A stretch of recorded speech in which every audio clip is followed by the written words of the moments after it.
All right, so now we're going to look at equations and how they would appear on a graph. If you remember back to 5th grade, the coordinate plane, you have your x-axis, you have your y-axis.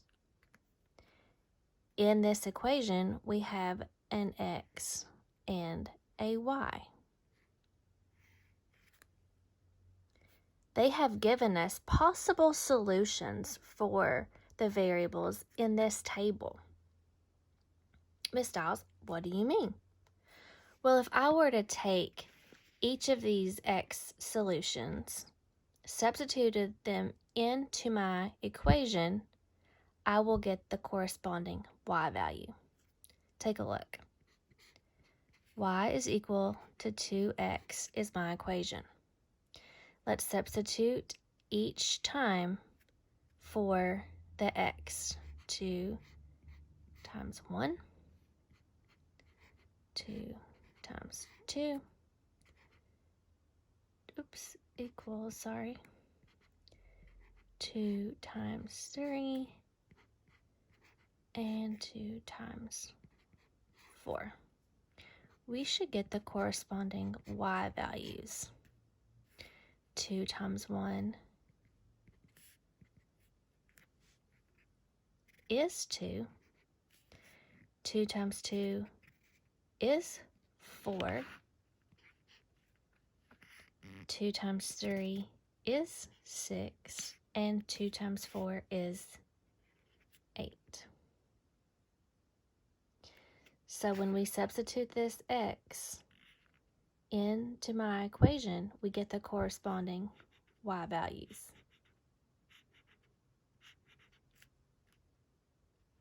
Now, we have x and y values. We've got a coordinate plane that has an x and y axis. I can take the x and y values and graph them on my graph. So my x is 1, my y is 2. Go over the x1, y up 2. Over x2, up y4. Over x3, up y6. Over x4, up y8. There are 4 choices here. You're just going to simply find which choice matches the graph that we just graphed. This one is not, because they are on 0 and up 2. This graph is not, because they went over 1 up 2, so that one's correct. Then they went over 3 and up 4. We don't have any coordinates that are 3, 4. So this graph is not correct. This graph went over 1 and up to 2.5.